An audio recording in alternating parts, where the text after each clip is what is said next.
पश्चिम बंगाल, असम, पुडुचेरी में प्रचंड जीत के बाद प्रधानमंत्री नरेंद्र मोदी दिल्ली के बीजेपी मुख्यालय पहुंचे। धोती कुर्ता पहनकर कार्यालय पहुंचे पीएम मोदी का स्वागत बीजेपी के राष्ट्रीय अध्यक्ष नितिन नबीन ने किया। दोनों साथ में मंच पर पहुंचे, जहां नितिन नबीन जैसे ही उन्हें माला पहनाने के लिए आगे बढ़े, तभी पीएम मोदी ने माला लेकर नितिन नबीन को पहना दी। इसके बाद सभी नेताओं ने बीजेपी कार्यकर्ता का अभिवादन किया। अपने संबोधन की शुरुआत में पीएम मोदी ने नितिन नबीन के राष्ट्रीय अध्यक्ष बनने के बाद बीजेपी की पहली जीत की तारीफ की। मैं बंगाल की जनता का, असम की जनता का, पुडुचेरी की जनता का, तमिलनाडु और केरलम की जनता का आज आदरपूर्वक नमन करता हूं। मैं उन सबको वंदन करता हूं। मैं आज बीजेपी के कोटि कोटि कार्यकर्ताओं का भी हृदय से अभिनंदन करता हूं।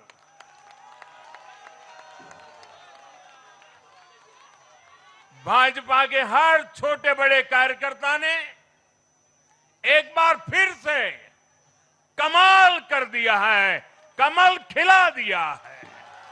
भारतीय जनता पार्टी के अध्यक्ष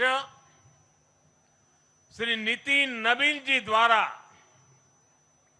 अध्यक्ष पद संभालने के बाद ये पहले विधानसभा चुनाव थे।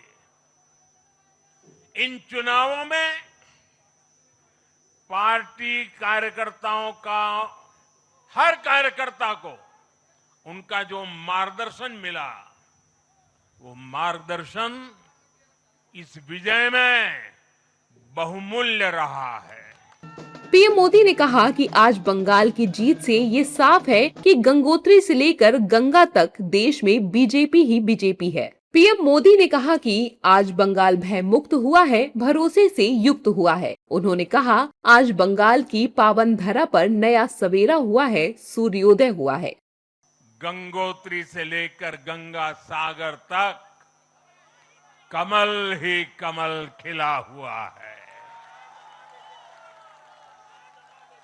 उत्तराखंड, उत्तर प्रदेश, बिहार और अब पश्चिम बंगाल।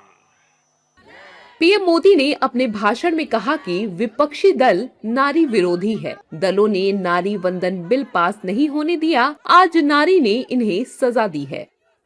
आज से बंगाल भय मुक्त हुआ है, विकास के भरोसे से युक्त हुआ है। बांग्लाय परिवर्तन होए गे छे। अभी 4 मई की यह शाम भले ही ढल रही हो, लेकिन बंगाल की पावन धरा पर आज एक नया सूर्योदय हुआ है।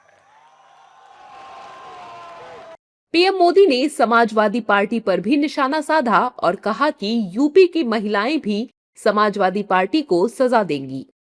एक भी राज्य ऐसा नहीं है जहां कम्युनिस्ट पार्टी की सरकार हो।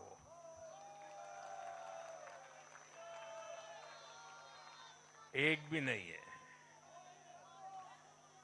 ये सिर्फ सियासत का बदलाव नहीं है, ये सोच का बदलाव है। ये बताता है कि विकसित होता हुआ भारत किस दिशा में आगे बढ़ना चाहता है। पीएम मोदी ने कांग्रेस पर भी निशाना साधा और कहा कि कांग्रेस आज भी माओवाद को प्रमोट करती है, माओवाद का गिरोह बन रही है। आज देश में कहीं भी लेफ्ट की सरकार नहीं बची है। लेकिन साथियों, दुर्भाग्य से आज की कांग्रेस बिल्कुल विपरीत दिशा में चल पड़ी है।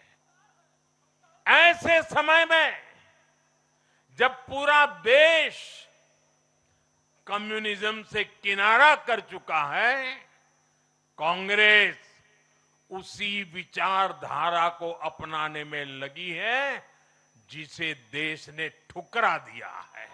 बहरहाल पीएम मोदी का संबोधन बीजेपी की प्रचंड जीत पर आया है। पीएम ने भरोसा दिया कि बंगाल में बीजेपी की सरकार बनने के साथ ही महिलाओं को सुरक्षित माहौल मिलेगा, युवाओं को रोजगार मिलेगा, पलायन रुकेगा, घुसपैठियों के खिलाफ सख्त एक्शन लिया जाएगा और पहली कैबिनेट में ही आयुष्मान योजना को मंजूरी दी जाएगी।